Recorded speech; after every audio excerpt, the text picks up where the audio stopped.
Nakakalungkot talaga ang sinapit ng manok na ito pagkatapos siyang pagkakitaan ng kanyang amo ng milyon-milyon sa pakikipagsabong. Ngayon na natalo ang manok na ito, parang basura na lang siya na ipinunta sa basurahan talaga. Sad reality ito lalo na sa work natin na ikaw ang isa sa mga favorite kapag may pakinabang ka sa kanila. Pero kapag tapos ka na nilang gamitin, parang i-etsipwera ka na nila. Ito yung nakakalungkot na buhay ng manok na ito. This rooster was worth hundreds of millions every time he won a fight. He had a roof to sleep on. He never missed food. There was always a special person who paid him well to take care of him. Many people praised this big rooster every time he won the battle. Sa mga sabong, no? But this time, he lost and slept on the floor, not caring about anymore. Similar to our lives, when we are great, successful, and have benefits, there are many people who love us and support us. But when you are no longer useful, they throw you like this rooster. So, sad reality. Life is uncertain. When we have money or success, we are happy. We feel flattered. But the time comes when we are left with nothing and depressed, then we are discarded. Always remember this. Not everyone who laughs with you is a friend or is a true friend. In relation sa totoong buhay, pagdating naman sa pagiging athlete, kapag na-injure ka and then kapag naka-recover ka na at babalik ka na sana, nalaman mo na-terminate na rin pala yung pagiging athlete mo at ni-replace ka na ng ibang atleta. So, ang saklap, no?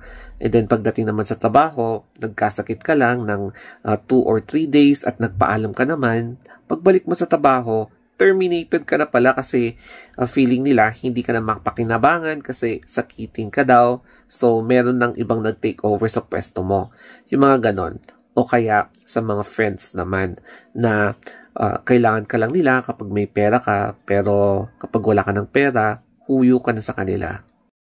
Pagdating naman sa entertainment industry at sa fashion, it is obvious na kapag fresh ka, ikaw ang in. Pag ikaw ay tagtuyot na, i-replace ka na nila ng mas fresh pa kaysa sa'yo kasi hindi ka na mabenta sa mga brands. The moral of the story ay number 1. Mag-ipon ka habang malakas pa yung katawan mo.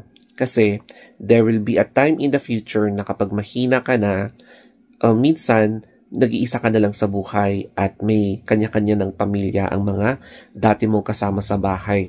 Pati na rin ang mga friends. May sarili na rin silang buhay, kaya importante talaga na nakapag-invest ka na bago ka mag-retire para kapag dumating na yung time of retirement, at least solong-solo mo yung pera mo, kahit na i-discard ka nila, iwan ka nila, at least meron ka nang naipundar. Mapa-property man yan o kaya mga asset. Pangalawa, hindi lahat ng kaibigan mo ay tunay mong kaibigan. Mararamdaman mo yan lalo na kapag may mga party or may mga kasiyahan, may mga shot ganon, lagi silang andyan, mas mabilis pa sa chismis. Pero kapag nagpapasik ka ng advice, umiiwas sila. Kumbaga, ni hi, ni ho, ni kumusta, wala. Pero kapag mga outing ganyan, laging present sila. So, nakikiride on lang sila kapag may mga happenings. Pero kapag sadness, mga kalungkutan, wala sila. So, piliin mo kung sino yung tunay mong kaibigan.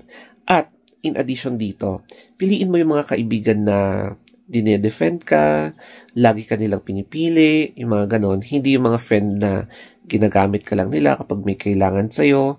Tapos kapag wala, deadma ka na lang. Yung mga ganon. And wag mong piliin yung mga kaibigan na iniiwan ka. Pangatlo naman ay yung health. Kasi we only have one life to live. Meron kasi akong friend na more than 40 years old siya. Proud siyang hindi siya nagme-maintenance. Hindi siya nagpapa-check up. Tapos one time, bigla siyang na-cardiac arrest. Tapos namatay siya. So, yun bang hindi niya fina-follow up yung health niya, hindi siya nagpapa-check up. Kaya, importante talaga na alagaan natin yung health natin. Huwag tayo pakampante kasi once na oras mo na. At yung mga pangarap mo in the future, mawawala kapag once na inatake ka na.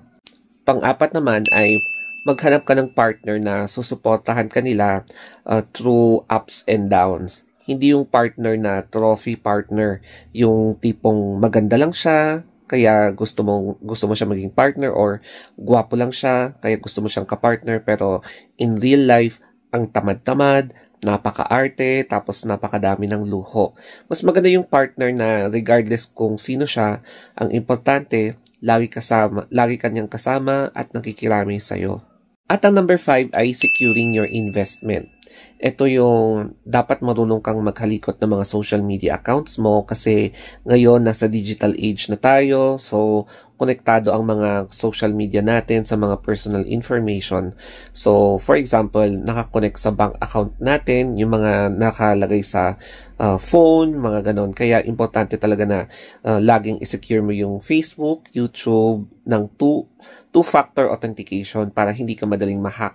Kasi ngayon, marami ng mga nabiktima ng mga hacking, mga phishing, mga ganyan. Kaya dapat nyong alamin din kung paano iwasan yung mga online scams. Kasi mahirap na yung mga pinag-ipunan mo ng ilang taon, biglang mawawala dahil sa mga naglipa ng hackers o kaya scammers. Kaya mag-ingat-ingat din kayo kung sino yung kinakausap nyo online. Lalo na kapag mga fake profile, mga dummy accounts, wag nyo silang i-entertain. Ewan ko lang sa iba para sa akin kasi, unahin din natin ang sarili natin. Okay din naman na tumulong pero magtira para sa sarili. Kasi minsan kasi kapag oras ng kailangan, sarili talaga natin yung naasahan natin, hindi yung iba. Kasi yung iba ay busy, yung iba wala nang paki sa'yo. So, love yourself bago ang lahat. So, sana may natutunan kayo dito sa video and follow me sa Instagram account, The Story of Anthony. And sana nakarelate kayo sa video na ito. So, hanggang sa muli, thank you very much. Ingat.